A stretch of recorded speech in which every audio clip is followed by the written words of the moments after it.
And welcome back to redheart.com as well as the Crochet Crowd. Today is about a hot trending project that people are absolutely loving. This is the corner to corner Afghan. It is so simple, it is fast, and it is fabulous. Let me tell you a little bit more about it before we dive into this tutorial today. Now when looking at this, we start off and we have one little section. I call them boxes. You can call them anything that you want to call them, but we have one box. And then suddenly we start here and then we move up and then we have two boxes. And then we move up again and suddenly we have three. So every time we go across, we're adding one additional box to each of this in order to form this gorgeous 90-degree angle. It is a corner to corner Afghan, but that does not mean that your Afghan has to be a square. It can be rectangle. You can actually stop one particular side from growing any further and continue to grow the other side to form that perfect rectangular shape. So today you will notice that there's stitches going in this direction, and then suddenly in the next line it goes in the other direction, and the next line is over. So it gives it a really interesting effect, and if you go up further you can kind of really see in this color trending yarn here that you can see that it's leaning over here. This one is sunk down and then up, and it's sinking down just because of the way that we're working with the stitches, and this is a feature that comes with this particular project. So let's get started, and we're going to work nice and slowly and get you off to doing another fabulous project. Throughout this tutorial I'm going to be using Red Heart with Love, and this is a fabulous yarn. You can use any size yarn hook or yarn in order to do this particular pattern. What I suggest though is turn the yarn label over, look for the complementary hook size that they're asking for, and then you're good to go. So in this project today we're going to work on getting you started. I'm going to show you how to change colors as well so you don't have any ugly knots within your project, as well as I'm going to show you how to decrease, and I'm going to show you a tip for making this either a square or a rectangle. So let's get started right now. To begin, we're just going to create a slip knot, and remember there's slower tutorials available on redheart.com as well as the Crochet Crowd on how to do some of the basics of crochet. So don't be afraid to go and look that up. What we have here is that I need you to chain 6. Remember that this knot never counts as one. So let's begin to do that. So 1, 2, 3, 4, 5, and 6. So essentially we have our chain here, but this is also the base of our first block as well. So let's move along to the next step. So at this point I just need you to double crochet a fourth from the hook. So we just count back 1, 2, 3, and 4. There we go. And you should have 2 more stitches left over after that, so if you're counting that. So let's just do a double crochet. Very good. And remember that the first chain counts as a double crochet in the rules, and that'll come into play later on. So I need you now to double crochet the final 2 stitches on this particular chain, just like so. Now in the rules of crochet, or what we're normally used to, is that the bottom area here, the flat area, is the bottom of your Afghan, but in this particular one we're working on the corners, so you got to remember that. So without further ado, let's just turn our project like this. Okay, so just look at it from this point of view. Okay, do you get that? So now I want you to chain 6 again. So 1, 2, 3, 4, 5, and 6. So I'm having you hold it like this because now this string here is actually the real point of this Afghan. This over here, the chaining space here, is where we want to play every time we're moving in the direction of coming across. So this chain is very important. So let me explain how that's going to work. Simply just keeping it looking like this, I need you to double crochet fourth from the hook, just like you started. So every time we start a row, we're always going to do this chain 6. And then we're always going to double crochet fourth from the hook. And it gets really quick once you know to look for that. So just continue. You have 2 more chains to work in, so just 1 double crochet in the last 2 chains before you run into the bottom section like you have. So this is what you have so far. So what I need you to do is just take this piece and fold it. Just kind of come up, and remember this chain space right here? I just need you to put your hook into that space, grab the yarn, and pull it through. That's a slip stitch. So essentially now you have these stitches that appeared like that when we started, but the way that we just did it now is that it's just pulled it over onto its side. we're not finished this row now. So now we're going to chain up 3, 1, 2, and 3, and in that chaining space that we've already slip stitched to, right down there is where we're going to put 3 more double crochets.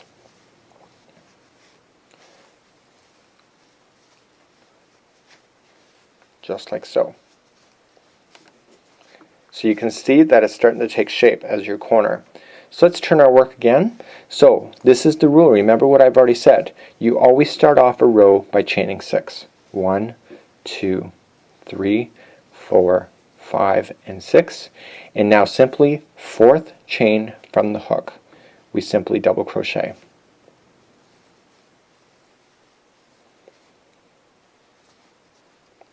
And we double crochet with a total of 3 times, because that chaining of that first chaining that we have counts as 1.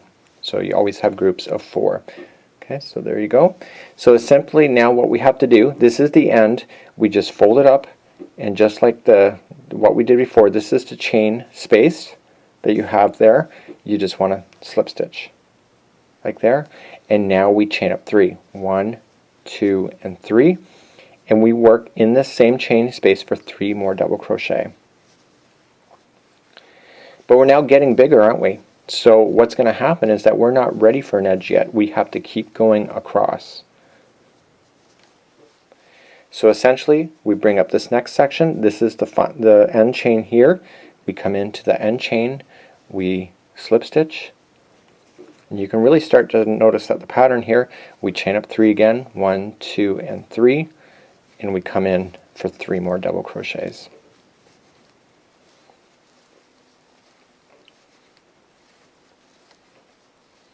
And now we're ready. So we now just finished off this line.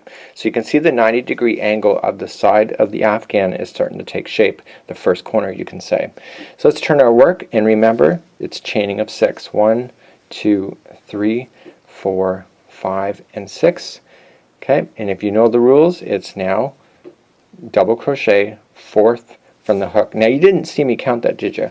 And the reason for it is that I'm currently working on this project, and because of that I can just physically just see it. So you want to do 3 more double crochets in, 3 double crochets total, I should say. So you have your end chain right here, and then your 3 double crochet, and again we bring it up, and we into this chain space we slip stitch, and then we chain up 3 again. 1, 2, and 3. So essentially I was thinking to myself, I'm working in the rows like this, but essentially what we're doing is we're working on the rows like it's actually as steps going up. And there's always going to be 3 double crochets into this chain space every time you get a block.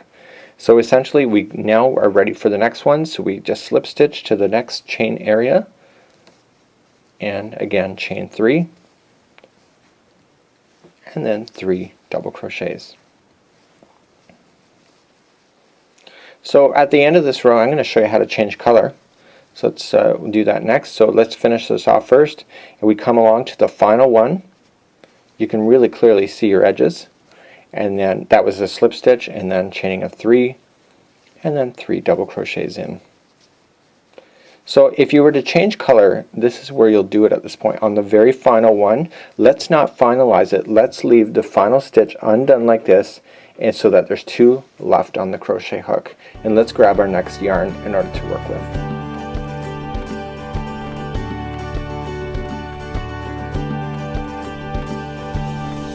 I'm going to grab my next yarn. This is the hot pink, and I just form a slip knot. You don't have to, but I do it just for my own peace of mind that I know it's never going to fall apart. So I have a slip knot ready, and essentially what I would have done is grab this pink and pull it through, but I'm going to grab the new one here and pull it through instead. And I've cut the pink off camera. This other pink, I've cut it, and essentially I just want to turn my work at this point. So now I'm using the new pink instead. So remember what I said, we have to chain up 6, 1, 2, 3, 4, 5, and 6, and essentially we have to come 4th from the hook. Now you can see that I haven't touched any of the stragglers yet because I don't want you to. Not yet, we're not ready for it.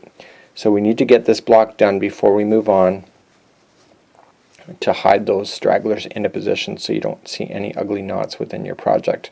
And remember, it's the 3 double crochets coming back, just like you see. So here is the stragglers at this point, and I want to grab them and I want to seal them into position.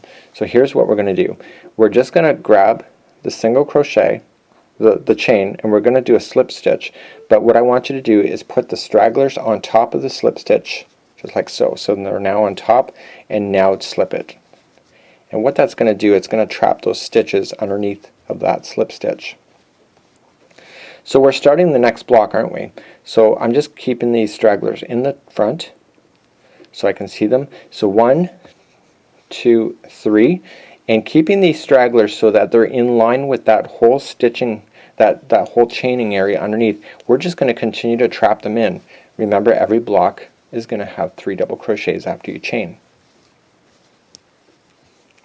So I'm going to now ready for the next one. So the next block is over here. I'm just going to do the slip stitch, and if I have any more stragglers, I'm just going to drag the stragglers so that it's on top of that as well. Trap it into position with the slip stitch, and then chain 3 again, and then we're just going to move and do 3 more double crochets. So I would do that with a total of probably about 2 blocks. Nothing usually more than that. You don't really need to. So if you run out of the same color in the middle of a line, you can do the same procedure of just being able to join the colors so that you'll never see your stitches at all. So we're just going to continue it along. 1, 2, and 3. And voila. So here is the deal. I'm going to finish off this round here, or this row, so that it's right in the center. But what if you didn't want an Afghan that was square? And what if you wanted it rectangle? So in the next portion of this video, I'm going to show you how to be able to change it so that you don't have to necessarily work this into a complete square. You can actually do a rectangular shape instead. So stay with me right now.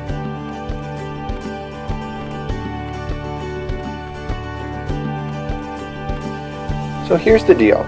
Here's where we are right at this moment, and if I was wanting to make this a complete square, I would want to make sure that I'm going to end both of these from growing at the very same time.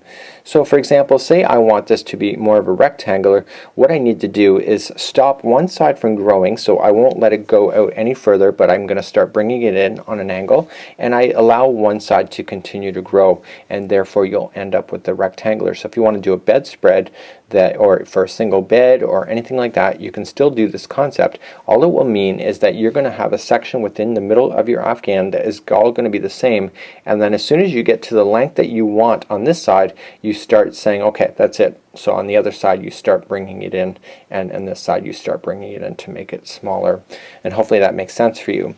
So let's learn how to begin to decrease the size of these. So I'm just finishing up a line like you normally would, but I'm not going to grow it anymore. So normally what I would have done is slip stitched here, and I would have chained 3 and continued so that I ended up with a piece that comes out like this.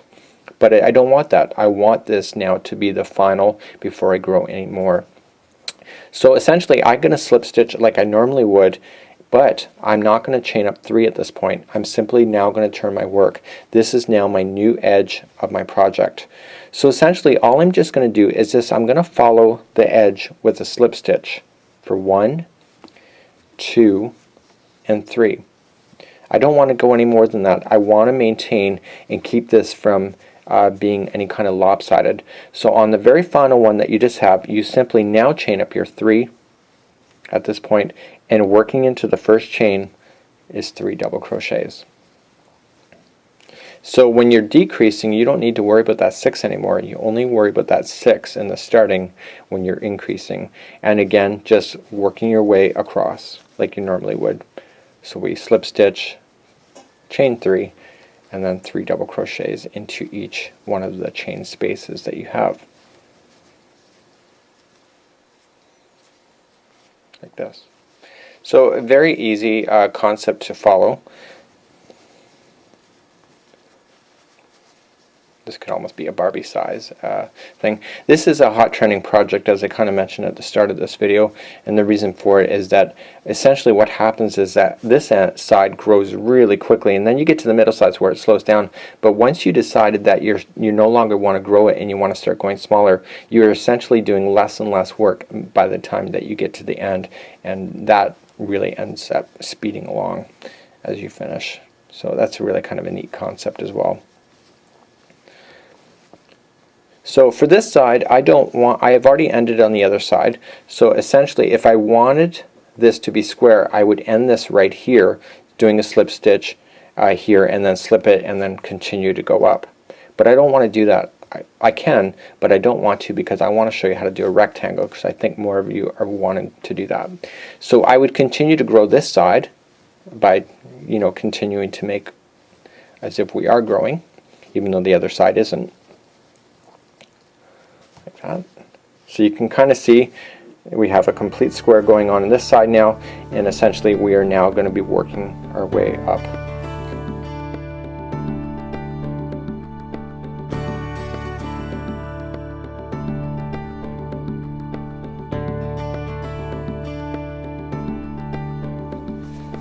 So in this particular one now, I want to be able to bring it so that both sides are now collapsing at one time. So I'm still going to chain my 3 and go in 3 double crochets in. I think most of you will have got the concept at this particular point. I don't want to leave anybody behind, so I'm just going to continue along, just working my way across. So now, because we're collapsing, I'm going to get faster and faster, because there's going to be one less box for every time I go on a row.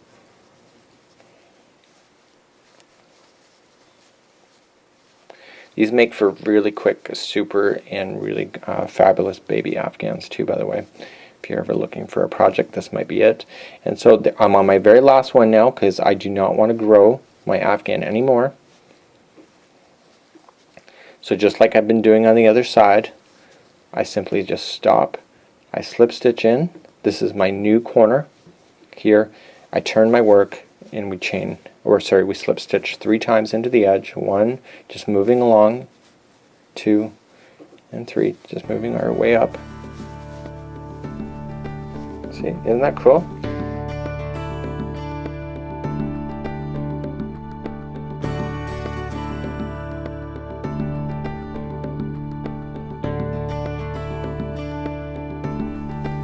So we just got the one little box left.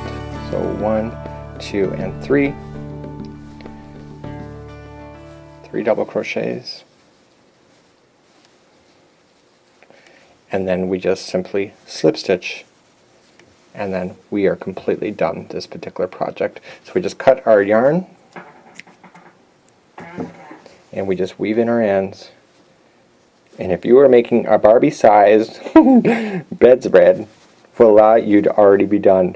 But you can see that this was a very easy and quick and really quite a fun project to work on. So you can really see that the stitches kind of turned sideways when we were working on it, and it looks identical on both sides. So you're a winner no matter how and which way up this Afghan is facing.